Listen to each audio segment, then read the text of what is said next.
Today, I've got a special treat in store. I want to share this Patreon bonus with you. Um, these are the kinds of things that you can get. It's only $3 a month to join our Patreon. These are the kinds of things that you can get on there. And I love this conversation so much that I just wanted to be able to share it with everyone. All right, here we go. This is Silver Linings Handbook podcast bonus episode with Brett Talley, the author and co-host of the Prosecutors Podcast. In March 2021, on the Prosecutors Podcast, Brett and his co-host Alice LaCour began a 5-part series on the Dyatlov Pass incident. The 1959 incident is where 9 Soviet hikers cut their way out of their own tent and died mysteriously in the Ural Mountains. Was it aliens? Was it a radioactive Yeti? Was it an avalanche? Or is it something even more sinister? It's one of those fascinating mysteries, as we say in this bonus episode, where Occam's razor breaks. A little background on the Dyatlov Pass incident. In 1959, in Sverdlovsk Oblast in the Soviet Union, a group was formed for skiing expeditions across the northern Ural Mountains. Igor Dyatlov, a 23-year-old radio engineering student at Ural Polytechnic Institute, amassed a group of 9 others for a trip to what was then known as Dead Mountain. Each member of the group was experienced. They were all grade 2 hikers with skiing experience, and they would have all been eligible for grade 3 certification upon their return. At the time, grade 3 was the highest certification available in the Soviet Union, and Dyatlov's group designed a route to reach the far northern reaches of the oblast. The City Committee on Physical, Culture, and Sport listed approval for 11 people, even though there were only 10 in Dyatlov's group. The 11th person was a former Soviet veteran who survived Leningrad and was added to the group's list at the last minute. On January 27th, the group began their trek. On the next day, one member, Yuri Yudin, turned back because of knee and joint pain that made him unable to continue the hike. The 9 others continued up the mountain. Their journey from there has been rebuilt through diaries and pictures from cameras they carried, and evidence that was found along the way, because the group never made it back, even though they were expected to return a little bit after February 12th. After they did not return, on February 26th, searchers found the group's abandoned and badly damaged tent on Dead Mountain. The campsite baffled the search party. The tent was half torn down and covered in snow. The group's belongings, including shoes, had been left behind. Prints of people who were wearing either a single shoe or just socks could be followed, leading down to the edge of a nearby woods on the opposite side of the pass. There, the first 2 bodies were found, shoeless and dressed only in underwear. Then searchers found 3 more bodies. It took more than 2 months to find the other 4. In this discussion, Brett and I are going to give you a little preview of Dyatlov Pass, the incident, and the mysteries that surround it. We're also going to talk a little bit about some of the theories that have come up since 2022 when the prosecutors appeared it. And this episode, this bonus episode, goes quite well with the discussion that Brett and I had on the main feed about our fascination with mysteries. I hope you all enjoy it.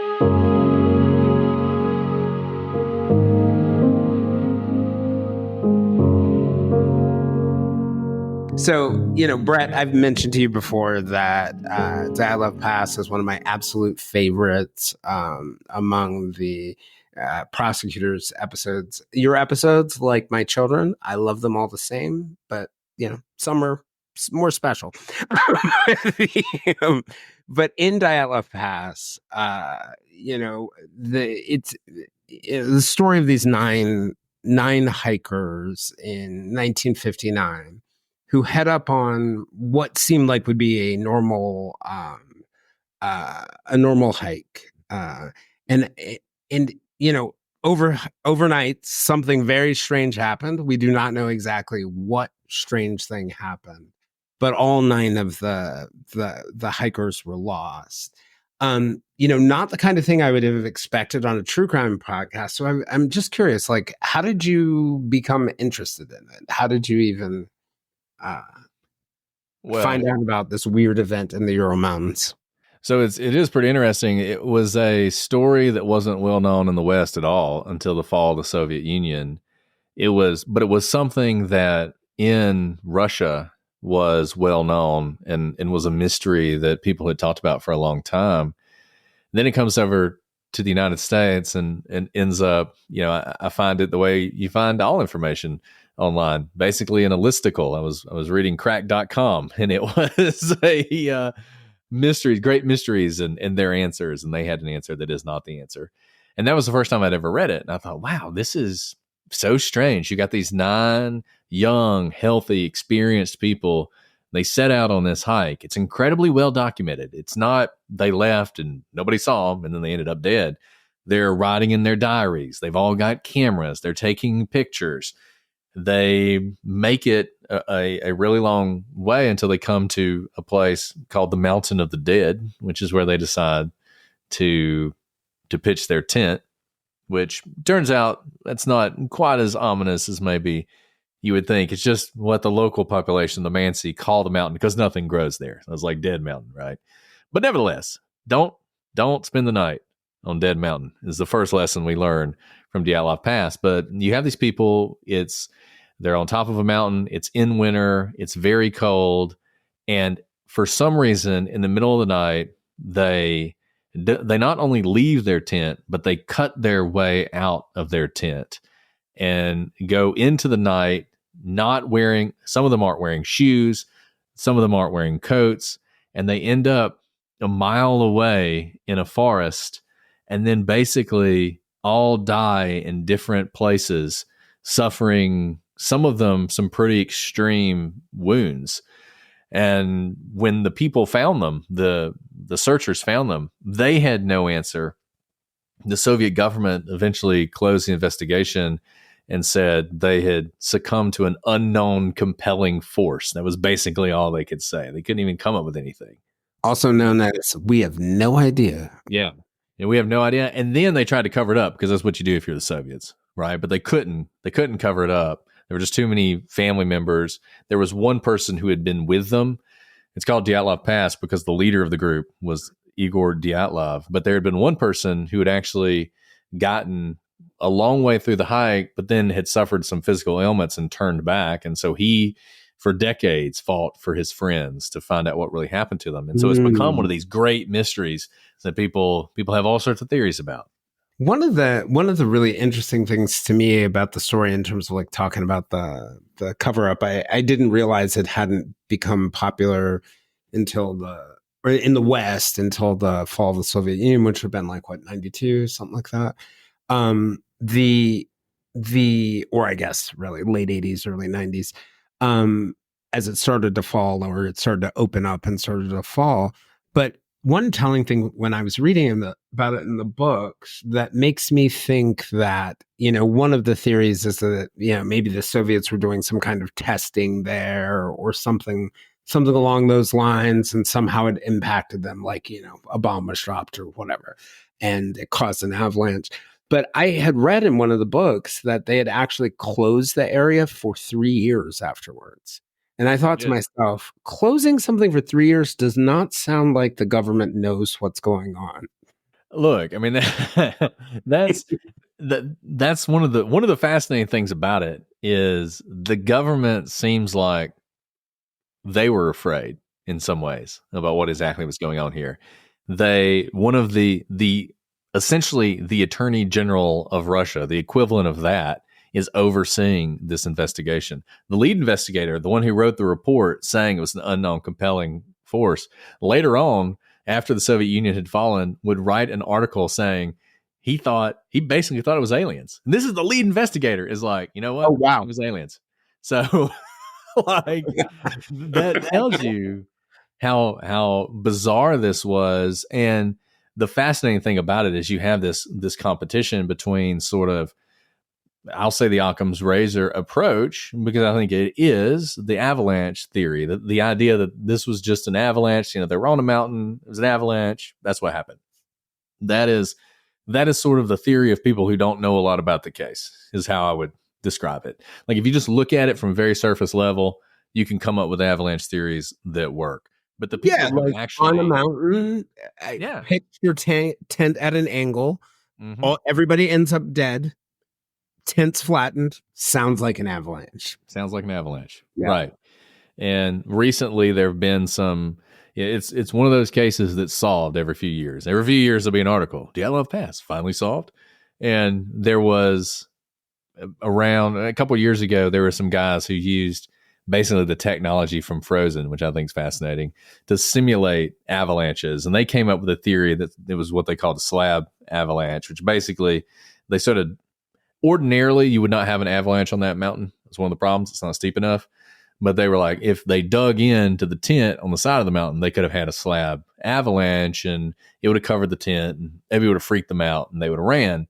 One of the problems with that theory is these were experienced people. They had done this a lot. They knew about things like slab avalanches, and they would have known. I mean, the key here is leaving that tent basically unclothed in below zero temperature was as close to just deciding to die as you could get. Right. So whatever it was that caused them to do that had to be so bad that was the better alternative. And so you have to believe that the slab avalanche happened. It's a relatively minor avalanche, but they have a lot of snow on the tent. But rather than spending some time to dig some stuff out from the tent, like coats and shoes and everything else, they just went ahead and said, well, shoot, another avalanche might come, so let's flee into the darkness without any clothes on. And let's do it in a way that is not how you would flee an area where you were fearing an avalanche. Which makes you think that they were spooked by something. Right. Or compelled to do it. I mean, there's one of the problems with it, it's like so many cases. You are dependent on the facts as reported to you by unreliable narrators. People will often say, we talked about the testing. Well, maybe it could have been in testing. Maybe a bomb went off. And people will say, well, yeah, but they didn't find any shrapnel. If it had been a bomb that had gone off and the Soviets realized that, they would not have included in their reports. They wouldn't have needed the shrapnel. Right? I mean, they would have known. And you have all this weird stuff. Things like one of the things that has always fascinated me is you have the makeup of this group. We talk about how there are 9 people. 8 of them were good friends who all went to this school together. They'd known each other for forever. They planned this hike with their buddy. By the way, something just dawned on me as you're talking, and I'm thinking about your episodes. You literally did this like a profiler would. You have the victimology, right? Their experience, their personalities. You have the crime scene. Right? You're like literally, and you're just trying to find a perp. But go on. Well, I mean, I'm convinced that when you look at these mysteries, you look at them, this is every mystery, whether it's a murder or it's something like this, is the same in how you approach it. And so I think that is the way to approach it if you're trying to figure out what happened. But you have these 8 people who are very all connected. Then you have one guy who was much older, who was a veteran of the Second World War, who survived Stalingrad, who was basically forced on this group at the last minute. Zolotarov is his name. A lot of people have wondered if he might have been KGB operative or something along those lines. He had a camera that nobody knew about. So all these people had cameras, but he had 2. He had the one that everybody saw, and then he had another one. That night, he was wearing that camera. And he is actually found, when he's found dead, he's found with a camera around his neck. Now, imagine for a second that the slab avalanche theory is what happened. And they're all asleep in their tent. Slab avalanche comes down. They're like, oh my goodness, we're covered in snow. They freak out. They all flee. Would Zolotarev have grabbed his secret camera and put it around his neck to flee? That doesn't seem likely. He also was wearing he had his clothes on. Unlike the rest of them, he was pretty much fully dressed. And when he was found with a notebook in one hand and a pencil in the other. Now, he had not written anything, at least according to the Soviets. But I mean, just his existence and everything about him is one of the reasons that even if the avalanche theory is the simplest theory, and you would think ordinarily that's what happened, that's the thing about Dyatlov Pass. It's so fascinating. The simplest theory actually isn't that satisfying when you look at all the evidence. Yeah, it doesn't weigh. It actually, Occam's razor breaks because the simplest theory, it can't possibly. That's really interesting because I hadn't thought about it that way. That, if you're sitting in the tent and because I can get it, right? Like if you could buy into the idea that that something happens, startles them, or someone comes across them, or there's some kind of emergency, it would make sense that he would grab the secret camera to protect it, maybe, or to hide it if, let's say, real people were there, right? Like they were getting raided by someone or something like that. But it doesn't really make sense they would grab the notebook, the pencil, and the and the people if it had been an avalanche that had been coming for them. And and so you're almost looking at every victim in this story in the way that they're found and how they died and what they had with them, and the pieces to the puzzle just don't really come together easily. I know people have speculated beyond avalanche about other things like katabatic winds as a possibility. I knew nothing about them. I don't think I had ever heard of them until I read about Dyatlov Pass. But they're these really high density air that comes shooting down. They're not necessarily going to cause an avalanche, but they could be disorienting. Is that the idea behind that one? Because they can get to like hurricane speeds or something along those lines. Yeah, and it's interesting because they're necessary for the whole slab theory to even work. You have to have these kind of winds. And it's the katabatic wind theory is pretty good just because it can basically be like you're in a tornado. And it has to be something that was either so compelling or so terrifying that they would do the thing they did, that they would flee the way they did, but also in the weirdest way, because you think, they're cutting their way out of their tent, they're fleeing in terror into the night, but that's not actually what they did. It seems like, based on the evidence, they all kind of gathered near the tent, but didn't go recover their stuff. I mean, even if the tent is under some snow, if you're standing there not wearing any clothes, surely you would try and get something out of the tent to take with you. The other problem is the tent itself, while it was a little collapsed and it did have some snow on top of it, it wasn't flattened and it wasn't moved out of place in any way. And the stuff in the tent wasn't disturbed. So it did not look chaotic in the tent.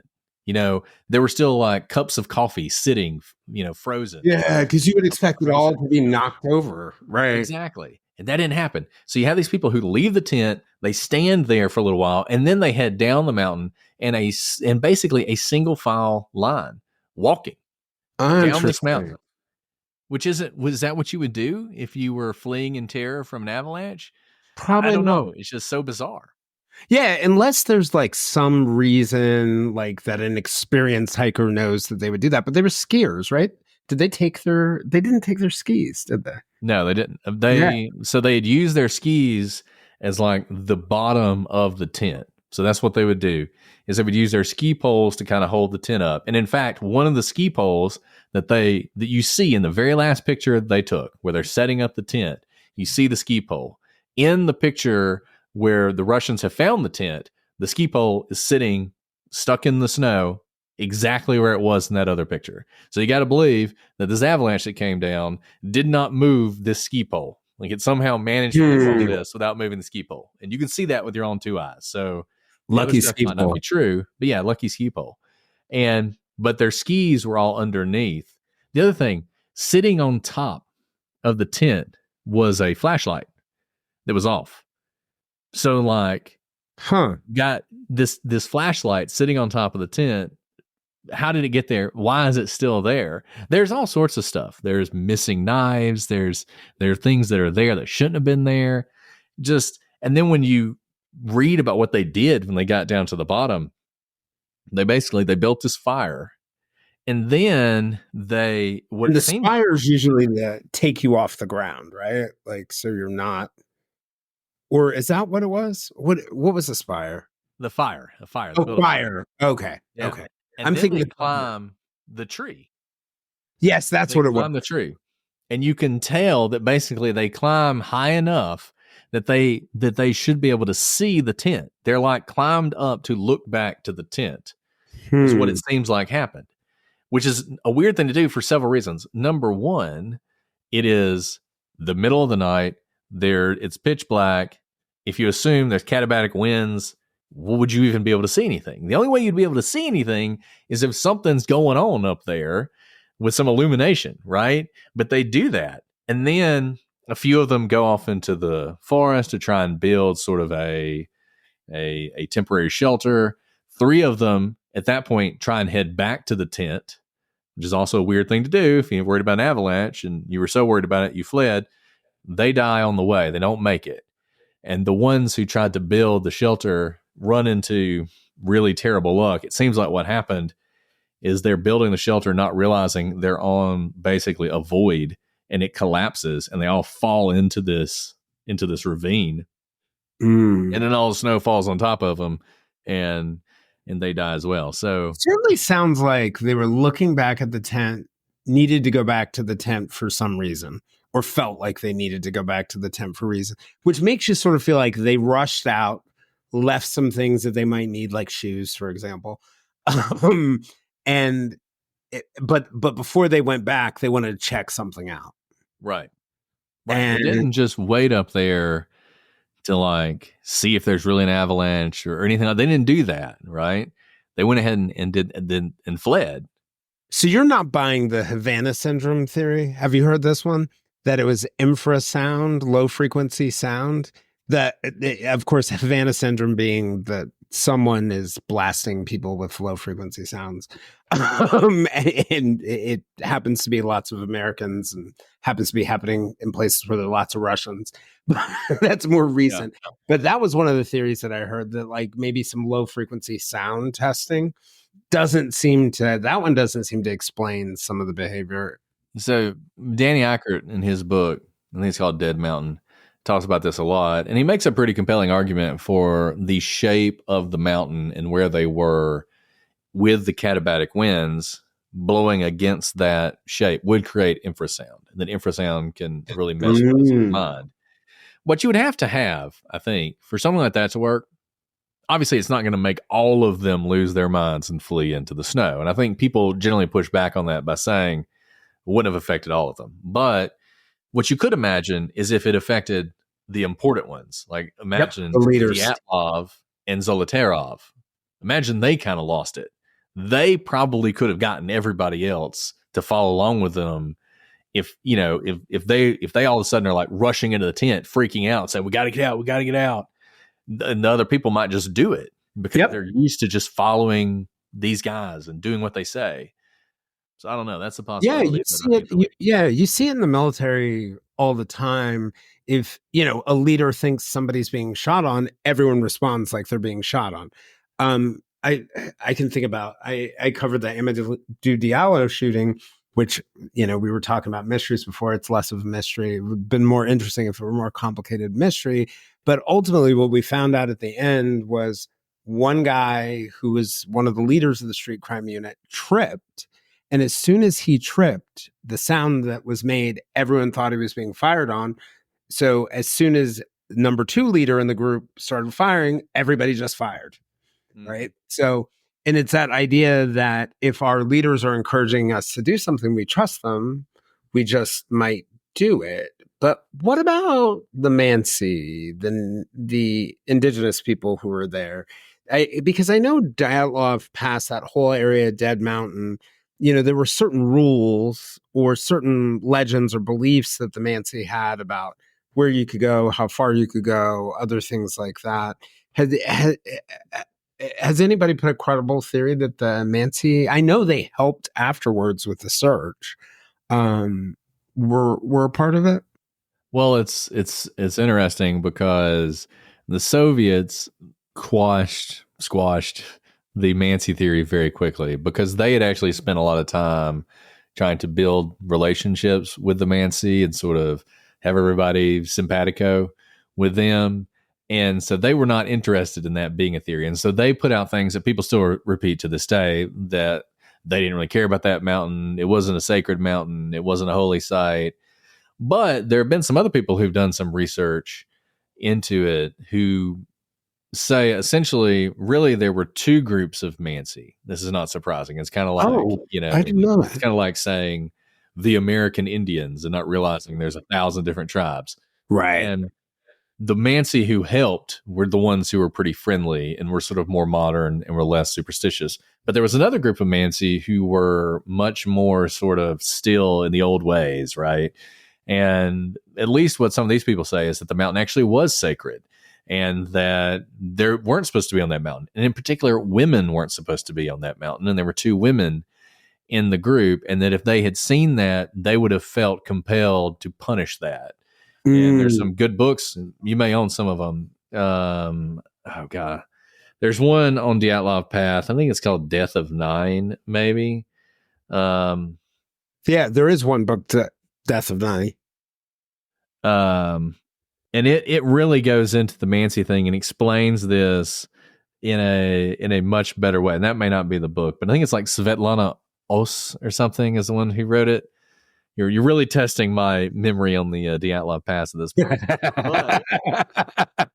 You're better than me. Right? But I think because it happens to be near me, I think it looks like Anderson on the spine of Death of Nine. There's Lawton Anderson is Death of Nine. Svetlana Os, she wrote one of the books, and it's really, her book is great because it starts off with after the fall of the Soviet Union. What was his name? Not Vladimir Putin, but the guy before him, Boris Yeltsin. Boris Yeltsin. Yeah, Boris Yeltsin was a graduate of Yekaterinburg University and was fascinated by this and wanted to figure out exactly what happened. Don't Go There: The Mystery of Dyatlov Pass by Svetlana Os is a really good book. I recommend it. Anyways, back to the Mansi. So the theory is this group of Mansi would have gone up there. They would have forced them off the mountain. They basically would have then cut up their tent so that they couldn't go back to it. So it wasn't actually cut up when they left. It was cut up to keep them from being able to use that tent again. They were very good at covering their tracks. So one of the things that people often say is it couldn't have been somebody else because there are no tracks of another person. But the Mansi knew how to cover that. So they would have done that. Then they would have left. And so the theory is the Mansi are up there destroying the tent. The hikers have gone down to the bottom of the mountain. They've climbed to the top of the tree. They're watching. They see the Mansi leave. At that point, the three try and go back, but don't make it. Nah, not quite. What's up? Sell my car in Carvana. It's just not quite the right time. Crazy coincidence. I just sold my car to Carvana. What? I told you about it 2 days ago. When you know, you know. You know? I'm even dropping it off at one of those sweet car vending machines and getting paid today. That's a good deal. Oh, great deal. Come on. What's your heart saying? You're right. When you know... You know. Sold. Whether you're looking to sell your car right now or just whenever feels right, go to Carvana.com and sell your car the convenient way. Terms and conditions apply. At your job, do you ever have to deal with a nose roller? How about a snub pulley? Well, if you're installing a new conveyor belt system, dealing with the different components can sound like you're speaking a foreign language. Luckily, you've got a team ready to help. Grainger's technical product specialists are fluent in maintenance, repair, and operations. So whenever you want to talk shop, just reach out. Call, click Grainger.com, or just stop by. Grainger, for the ones who get it done. That's sort of the Mansi theory. So they, like something like they could have died of hypothermia, then the tree collapses, or they fall, the others fall into the void. Are the Mansi, is that the book that goes into, there was a story at some point, because in the Soviet Union, they had a lot of women who were leaders, where, you know, they send a delegation out to meet with the Mansi. They tell them not to have a woman leader. Am I making this up in my head? Nope. You're not. Okay. Okay. I was thinking, did I make up the story? And they and they go out there, and the Soviets bring a woman with them, and the Mansi are like, "Oops," right? And they ended up killing the party, right? They do, and then the retaliation by the Soviets was incredibly vicious, and they wiped out a whole bunch of the Mansi, and that was one of the reasons they wanted to reestablish things with them, because this area was actually really important. It was a logging area, provided a lot of lumber for the Soviets, but it also was a really important area for mining, to the extent that compasses don't work very well there because there's so much iron ore and magnetized iron ore in that area that your compasses don't work. And this was something the Dyatlov Pass group ran into and talked about. And they actually were a little bit off their course of where they wanted to be, which is one of the reasons they ended up doing what they did. So really, they should have gotten to the bottom of the mountain the day before, camped out there, and then the next day climbed to the top of the mountain and gone through the that now bears Dyatlov's name, but they were behind schedule. So they ended up trying to go up halfway and camping where they did to try and make up time. Which is not a normal place you would camp. You'd camp at the base or camp on the other side. What about the idea of an animal attack? Well, there's a couple animals that have been suggested. I know one of them. There's famously Yetis, which apparently, at least according to some people, are radioactive. And that's important because there's radiation found on the clothes of some of the hikers. And there's this one theory made famous in a Discovery Channel documentary called Russian Yeti, The Killer Lives, that these Yetis are radioactive for some reason. Were in the area, they attacked the Dyatlov group. That's what caused them to flee. It's because you'd flee too if you saw a radioactive Yeti. And so that's one of the theories. I would say that is definitely a fringe theory. There's another one that a Wolverine got into the tent. But I think, once again... Radioactive Wolverine? Yeah, just a regular Wolverine. Because the radioactivity is kind of throwing off all the theories. Yeah. And I mean... look, this group of people was fascinating because two of them had worked at a nuclear power plant just south of Yekaterinburg, which was the source of the Kishtim incident, which was the worst nuclear disaster in the world until Chernobyl. They covered it up, so most people didn't know about it. And two of them had been involved in sort of decontaminating that area. And that's one reason we think that they had radiation on their clothes, is because they had been exposed to so much. All of them who had radiation, but it explains that at least. Yep. And that there could be some transfer. Now, has there ever been, I was going to ask you two other things. Has there ever been similar instance? I know we talked in the episode about the Kaimar-Debane incident. But has there been a similar incident in the U.S.? That I can only think of, like the hikers in California, or were there hikers in California? So you're thinking of the Yuba County Five. Those are the five guys that drove up the mountain. Yes. Which we have not covered that case. We need to. It's often called America's Dyatlov Pass. And it involves similar things in that you have these people who are doing inexplicable things that end up costing them their lives. And it's on top of a mountain in the middle of a snowstorm. There's a lot of similarities to it, but there are some pretty stark differences as well. But that's one that people often point to as a similar one. You mentioned the Kaimar-Debane incident, which happened near Lake Baikal. And in that case, there was a survivor, unlike both Yuba County and Dyatlov Pass. There was a survivor. And the fact there was a survivor makes it even crazier because she tells you exactly what happened. And you still don't know what happened. Right. But you have a better idea there, right? Like some kind of contaminant, at least we know. Do you think Dyatlov could have been the same thing? Like some kind of chemical weapon or something like that? It's a theory. I mean, they had to file their plan with the local hiking group. So they're at school in Yekaterinburg.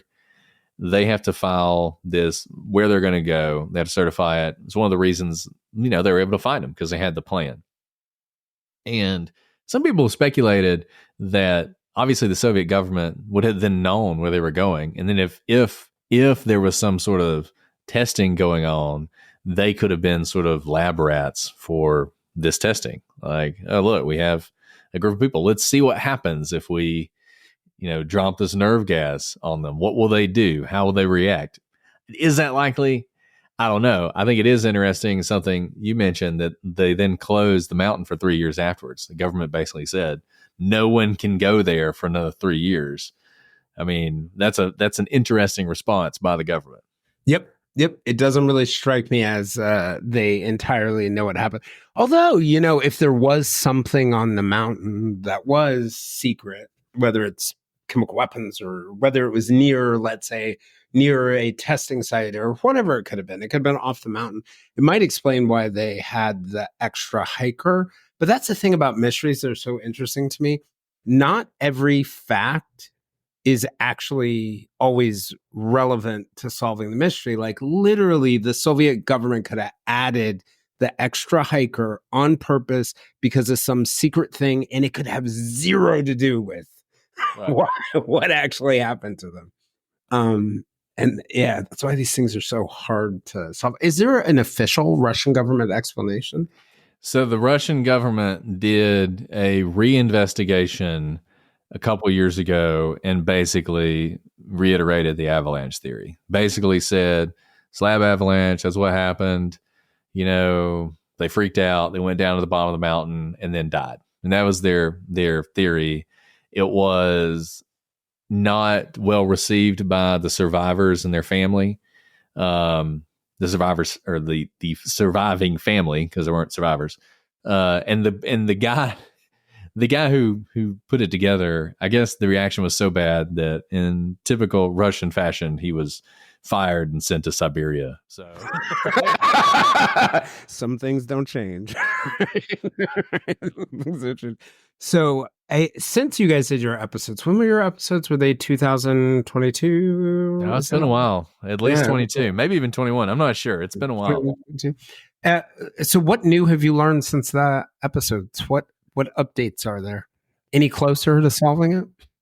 I mean, like you said, it's solved every year. The official Soviet reinvestigation happened afterwards, but there's nothing really new there. I mean, people act like it's a new theory, but it's not really. It's something people have proposed for a long time, both an avalanche and sort of a slab avalanche theory. And I think the thing to remember, okay, fine, you're using frozen to show how it would happen, but people knew about that. It wasn't like we didn't know that slab avalanches happened before this. And one thing we tried to emphasize in our telling of the story is how tough and resilient and experienced these people were. We call them kids a lot, but they really were. They had done this many times, and they really knew what they were doing. They had dealt with adversity before. So it just doesn't feel like a standard event on the mountain would cause them to do something that basically guaranteed their death. It would seem like it had to be something that it was better to run, or not even run, to walk barefoot in, 2 foot deep snow in -degree wind chill than stay at the tent. And I don't know what that is. Yeah. It's a tough one. So what's your theory? I don't know that I have a theory. I my theory changes a lot. I think I've been on the side of every theory at some point. Same here, by the way. Yeah. I liked the Russian, the sort of thermobaric bomb theory. I mean, like, a lot of them have injuries. The major injuries suffered by the group that tried to build the shelter in the forest can be explained by them just falling into the ravine and the snow falling on top of them. So I'm not as interested in those injuries. But if you look at the injuries on the other people, who died in different ways, including by hypothermia, they have these very strange injuries that don't make sense.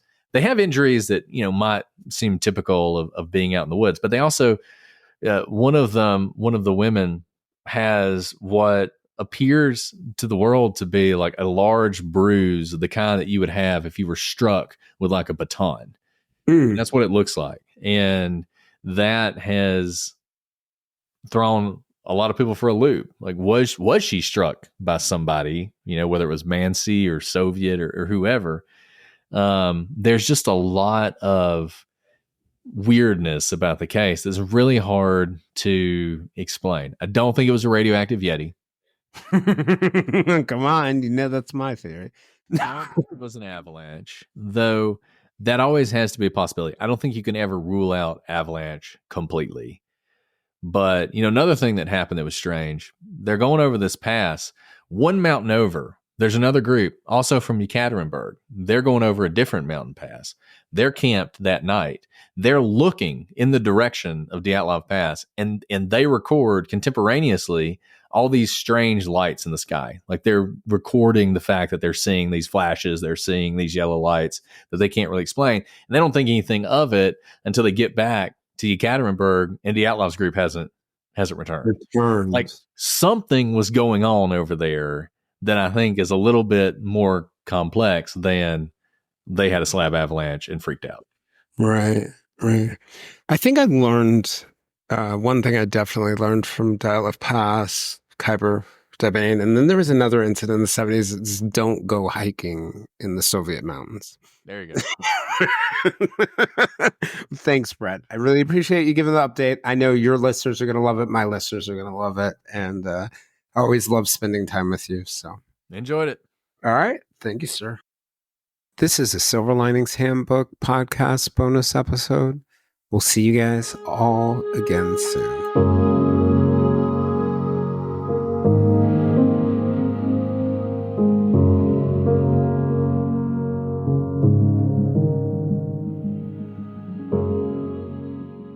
My dad works in B2B marketing. He came by my school for career day and said he was a big ROAS man. Then he told everyone how much he loved calculating his return on ad spend. My friends still laugh at me to this day. Not everyone gets B2B, but with LinkedIn, you'll be able to reach people who do. Get a $100 credit on your next ad campaign. Go to linkedin.com/results to claim your credit. That's linkedin.com/results. Terms and conditions apply. LinkedIn, the place to be, to be. Bada, bada boom, sold. Huh? Just sold my car on Carvana. Dropping it off and getting paid today. Already? What, you still haven't sold yours? You told me about it months ago. Is the offer good? Oh, the offer's great. Don't have another car yet? I could trade it in for this car I love. Come on, what are we waiting for? You're right. Let's go. Whether you're looking to sell your car right now or just whenever feels right, go to Carvana.com and sell your car the convenient way. Terms and conditions apply.